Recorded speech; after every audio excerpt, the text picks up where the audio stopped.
বিসমিল্লাহির রহমানির রহিম। পরম করুণাময় আল্লাহ তাআলার নামে শুরু করছি। আসসালামু আলাইকুম প্রিয় ছাত্রছাত্রী, আমি গতকাল একটি রসায়নের উপরে ক্লাস নিয়েছিলাম, হাইড্রোকার্বন। এই ক্লাসটি 16 মিনিটের ছিল। আমাদের সাবেক ছাত্রছাত্রী যারা হীরার টুকরা, তারা এই ক্লাস খুব পছন্দ করেছে এবং তারা আমাকে পরিসংখ্যানের উপর একটি অনলাইনে ক্লাস নিতে বলেছে। এজন্য আমি পরিসংখ্যানের উপরে আজকে গড় মধ্যক প্রচুরক নির্ণয় এর উপরে ইনশাআল্লাহ ক্লাস নেওয়া হবে। আমাদের আজিমউদ্দিন কলেজের সম্মানিত প্রফেসর জনাব জহির, তিনি আমাদেরকে এই ক্লাসের উচ্ছ্বসিত প্রশংসা করেছেন এবং কাউসার স্যার ইংরেজি বিভাগের শিক্ষক, তিনি প্রশংসা করেছেন। অন্যান্য যারা আছেন তারা আমাদের ক্লাস পছন্দ করেছেন, এই জন্য তাদের কাছে কৃতজ্ঞতা প্রকাশ করছি। প্রিয় ছাত্রছাত্রী, পরিসংখ্যান অত্যন্ত গুরুত্বপূর্ণ একটা বিষয়। এটা জাতীয় এবং আন্তর্জাতিকভাবে এটা ব্যাপক কাজে লাগে। গবেষণা বিভিন্ন বিষয়ে এটা ব্যাপকভাবে এটা ব্যবহৃত হয়। পরিসংখ্যান শব্দটি ইংরেজি ভাষা থেকে এসেছে, টেটিকটিক্স। কেউ কেউ বলে এটা গ্রিক শব্দ থেকে আসছে, ইতালিয়ান শব্দ থেকে আসছে, জার্মান শব্দ টেটিক থেকে আসছে। তো যাই হোক, আমাদের দেশে এই পরিসংখ্যানের জনক হলেন কাজী মোতাহার হোসেন। তিনি ঢাকা বিশ্ববিদ্যালয়ের একজন শিক্ষক ছিলেন। তো আমাদের দেশে পরিসংখ্যানটা 6ষ্ঠ শ্রেণী থেকে শুরু হয়েছে। এটা ম্যাথমেটিক্যাল সায়েন্সের একটা অংশ। শুধু ম্যাথমেটিক্যাল সায়েন্সই নয়, সামাজিক বিজ্ঞান এবং অন্যান্য বিষয়েও এই পরিসংখ্যান ব্যাপকভাবে ব্যবহৃত হয়। তো আমরা আজকে ইনশাআল্লাহ গড় মধ্যক প্রচুরক এইটা নিয়ে ইনশাআল্লাহ আলোচনা করব। তোমরা এটা এই পরিসংখ্যানের উপরে কোনো ধরনের সমস্যা হলে তোমরা আমাকে কল দিতে পারো, বা আমাদের শেরেবাংলা হেল্পলাইন আছে, সেই হেল্পলাইনে তোমরা অংশগ্রহণ করে আমাদের সাথে যোগাযোগ করতে পারো। আমরা বোর্ডের দিকে লক্ষ্য করলে দেখব যে এখানে 21 থেকে 25, 26 থেকে 30, 31 থেকে 35, 36 থেকে 40, 41 থেকে 45, এই 5 শ্রেণী ব্যবধানে এটা সাজানো হয়েছে। এটা হলো শ্রেণী ব্যবধান। এই শ্রেণী ব্যবধানকে আমরা প্রকাশ করার জন্য এস ব্যবহার করি। আর শ্রেণীর মধ্যবিন্দু হলো, এটা হলো শ্রেণীর নিম্ন সীমা, এটা হলো ঊর্ধ্ব সীমা। এই নিম্ন সীমা এবং ঊর্ধ্ব সীমা দুইটা যোগ করে 2 দিয়ে ভাগ করলে 23 হয়। যেহেতু এটা 5 শ্রেণী ব্যবধান, সুতরাং 23 এর সাথে 5 যোগ করলে 28, 28 এর সাথে 5 যোগ করলে 33, 33 এর সাথে 5 যোগ করলে 38, 38 এর সাথে 5 যোগ করলে 43 হয়।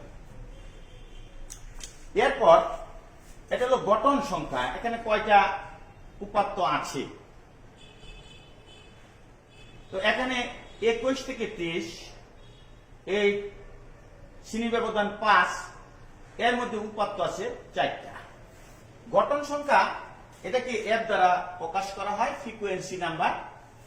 আর বিচ্যুতিকে ডি দ্বারা প্রকাশ করা হয়, যেখানে D equal to x minus a by h। আর এটা হলো এফ ডি। শ্রেণীর মধ্যবিন্দুকে x দ্বারা প্রকাশ করা হয়। আমরা যদি লক্ষ্য করি তাহলে দেখব যে 4, 6, 10, 7, 5, এখানে সর্বোচ্চ মান হলো 10। সর্বোচ্চ মান হলো 10 এবং এই সর্বোচ্চ মানের যে শ্রেণী সেটা হলো 31 থেকে 35। এই 31 থেকে 35 এর মধ্যেই গড় মধ্যক প্রচুরক আছে। উপাত্ত সমূহকে সাজালে একটা নির্দিষ্ট মানের দিকে এরা পুঞ্জীভূত হয়।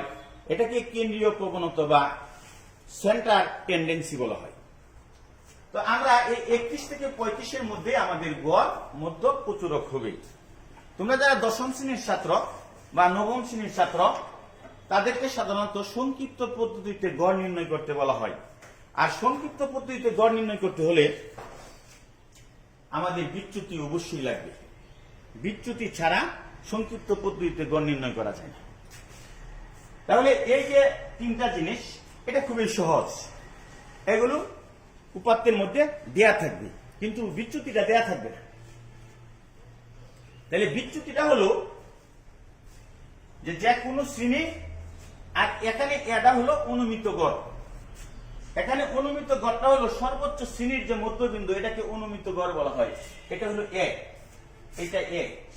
তাহলে আমরা যদি এই বিন্দুর সোজাসুজি ধরি, তাহলে এর মান হলো 33। আবার এটা মধ্যবিন্দু, এটার মান হলো 33। 33 থেকে 33 চলে গেলে শূন্য থাকে, শূন্যকে 5 দিয়ে ভাগ করলে শূন্য হবে। তাহলে এখানে যদি শূন্য হয়, এখানে হবে -1 -2, আর এখানে হবে +1 +2। প্রিয় ছাত্রছাত্রী, যদি আমরা এটাকে এটা যে উপাত্তটা, এটা ছোট থেকে বড়র দিকে সাজানো।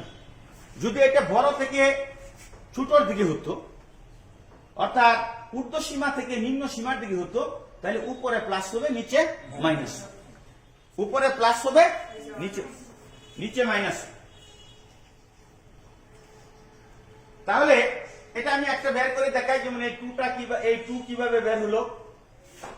তাহলে d = x, x এর মান হলো 23, এর মান কত 33, 5। তাহলে 33 থেকে 23 চলে গেলে থাকে -10, 5 দিয়ে দিলে -2 হবে। তাহলে এখানে বিচ্যুতিটা -2। এখন এটা হলো fd, অর্থাৎ গঠন সংখ্যাকে বিচ্যুতি দিয়ে গুণ করব। 4 একে 2 দিয়ে গুণ করলে -8, 6 1 দিয়ে -1 দিয়ে গুণ করলে -6, 0 দিয়ে এটা গুণ করলে 0, +7 +10। তাহলে এখানে দুই ধরনের সংখ্যা আছে, একটা হলো ঋণাত্মক সংখ্যা, আর একটা হলো ধনাত্মক সংখ্যা। ঋণাত্মক সংখ্যা, ধনাত্মক সংখ্যা। তো ঋণাত্মক সংখ্যাগুলো আমরা একসাথে যোগ করব। 6 আর 8 14, আর 10 আর 7 17। তাহলে আমাদের প্লাস থাকবে, যেহেতু প্লাসটা বড়। তাহলে এটাকে আমরা লিখব সামেশন অফ fd। সামেশন মানে যোগফল। তাহলে 17 থেকে 14 কে লেখা +3 থাকে। এখানে প্লাস না লিখলে হবে, এখানে প্লাস না লিখলে হবে।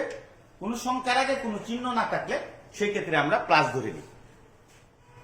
আর এখানে যদি আমরা দেখি গঠন সংখ্যার যোগফল 4 আর 6 10, 10 10 20, 20 আর 7 27, 27 আর 5 32। তাহলে n হলো 32। n হলো টোটাল উপাত্তের সংখ্যা। এখন আমরা গড় নির্ণয় করব। তাহলে নির্ণয় গড় f plus summation of fd by n। তাহলে এর মান কত? এর মানটা কত?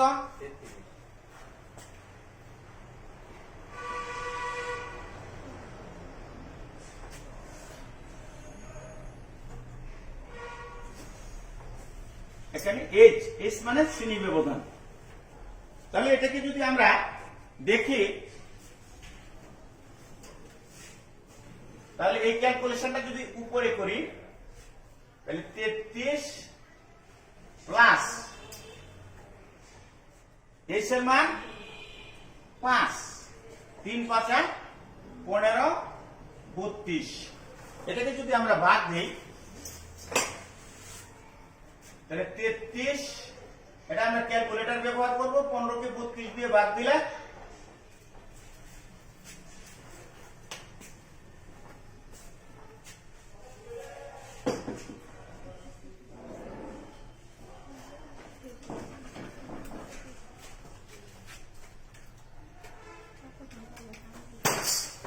15কে 32 দিয়ে ভাগ দিলে 2.13, তাহলে হবে এটার সাথে এটা যোগ করি 35 এটাই নির্ণয় গড়। এটা হলো গড়। আমরা অত্যন্ত সহজ পদ্ধতিতে এই গড়টা নির্ণয় করতে পারলাম। প্রিয় ছাত্রছাত্রী, এই 35.13 এটা এই শ্রেণীর কাছাকাছি অবস্থানে আছে, কাছাকাছি অবস্থানে আছে, এর জন্য আমাদের গড়টা সঠিক হয়েছে। তাহলে এটা হলো শ্রেণীর মধ্যবিন্দু, গঠন সংখ্যা, বিচ্যুতি ইন্টু গঠন সংখ্যা। তাহলে এটা অনুমিত গড়, এটা হলো 33, সামেশন অফ এফডি, এটার মান 3, এন এর মান হলো 32, শ্রেণী ব্যবধান 5, ক্যালকুলেশন করলে আমরা গড়টা পাইছি 35.13। এবার আমরা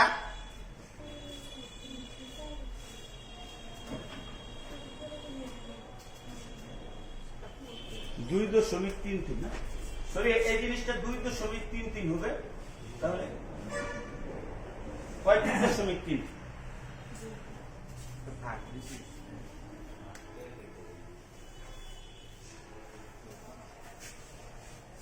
আচ্ছা, এটা যদি আমরা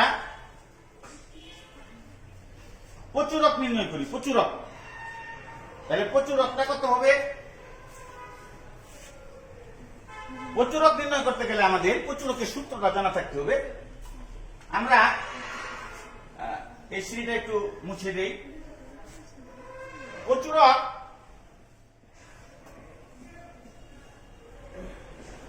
L plus F1 plus F2 into H, এটা প্রচুরকের সূত্র। তাহলে এলটা কি?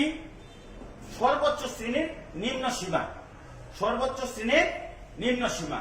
তাহলে আমাদের এই 31, এটা হলো এল, আর F1 হলো এই দুইটার ব্যবধান, এটা হলো F1, আর এই দুইটার ব্যবধান হলো F2। তাহলে আমরা এল এর মান কত? এল এর মান হলো 31 প্লাস F1 এর মান কত? F1 হলো 10 মাইনাস 6, 4। F1 এর মান 4 প্লাস F2 এর মান 10 মাইনাস 7, 3। H এর মান 5। এটাকে আমরা যদি এই জায়গায় লিখি, তাহলে 31 প্লাস 4, 4 দিয়ে 4 কে গুণ দিলে 20, 7।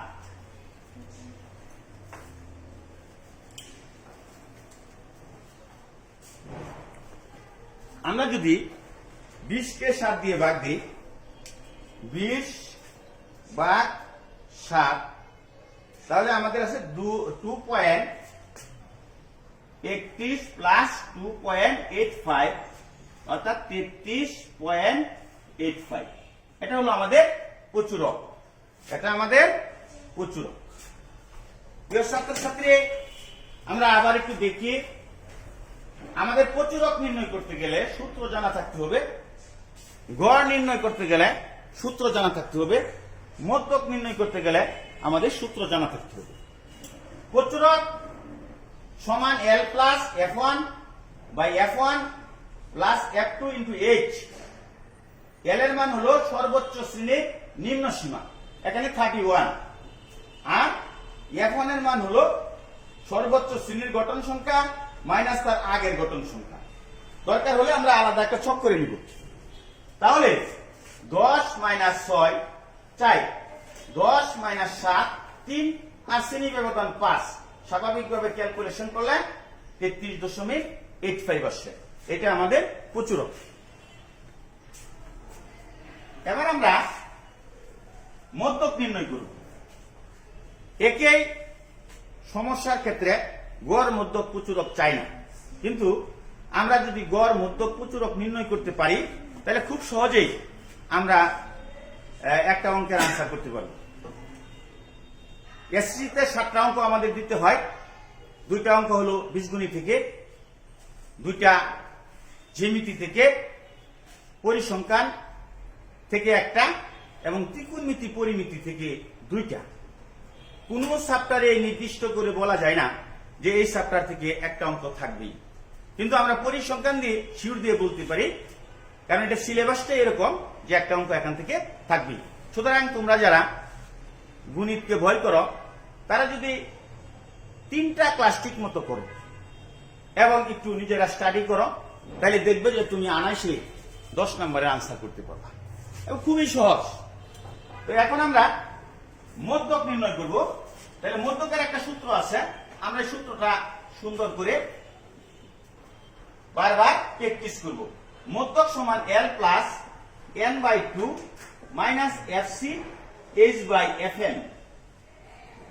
আমরা এর আগে L এর সাথে পরিচিত হয়েছি, n এর সাথে পরিচিত হয়েছি, তাহলে H এর সাথে পরিচিত হয়েছি, তাহলে FC আর Fm। তাহলে আমরা দেখবো এখানে FC টা কে। FC হলো সর্বোচ্চ যে শ্রেণী তার আগ পর্যন্ত গঠন সংখ্যার যোগফল। তাহলে সর্বোচ্চ শ্রেণী হলো 10, তার পূর্ব পর্যন্ত যে যোগফল সেটা হলো 6 যোগ 10। আমরা FC এখানে যদি লিখি তাহলে FC টা হবে 6 যোগ 4 সমান 10। আর FM হলো সর্বোচ্চ শ্রেণীর গঠন সংখ্যা। FM হলো সর্বোচ্চ শ্রেণীর গঠন সংখ্যা, সেটা হলো 10। প্রিয় ছাত্রছাত্রী, আমরা যদি লক্ষ্য করি তাহলে দেখব যে এখানে n এর মান গড়ের ক্ষেত্রেও যা, প্রচুরকের ক্ষেত্রেও তা, মধ্যক নির্ণয়ের ক্ষেত্রেও তাই, L এর ক্ষেত্রেও তাই। তাহলে এটাকে আমরা লিখতে পারি L এর মান হলো 31, n এর মান 32, FC এর মান 10, H এর মান 5, FM এর মান 10। তাহলে আমরা এটাকে যদি ক্যালকুলেশন করি তাহলে দেখা যাবে 31 প্লাস 16 মাইনাস 10 5/10। 31 16 থেকে 10 গেলে 6 ইন্টু 5 বাই কত 10।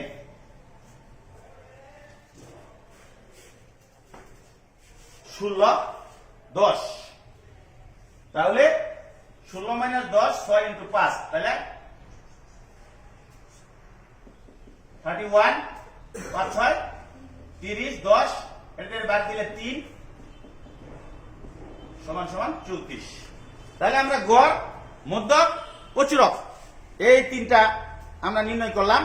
আমরা পরবর্তী ক্লাসে অজীব রেখা এবং আয়ত লেখ এবং অন্যান্য যে লেখচিত্রগুলো আছে সেগুলো নিয়ে ইনশাআল্লাহ আমরা পরবর্তী ক্লাস নিব। আমরা একটু আবার লক্ষ্য করি যে আমাদের সূত্রগুলো আরেকবার একটু দেখি। গণিতের সমস্যা সমাধান করার জন্য সবচেয়ে বেশি প্রয়োজন হলো সূত্র। আমাদের গড়ের সূত্র হলো গড়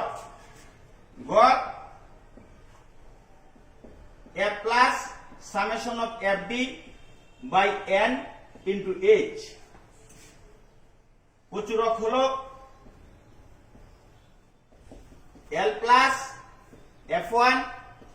F1 plus F2 into H। মধ্যক হলো L plus n/2 minus FC H/Fn। এখানে আমরা আরেকবার একটু জ্বালাই করি। গড় এ হলো অনুমিত গড়। অনুমিত গড় কোনটা? অনুমিত গড় হলো যে সর্বোচ্চ শ্রেণীর মধ্যবিন্দু। আর সামেশন অফ FD বিচ্যুতি ইন্টু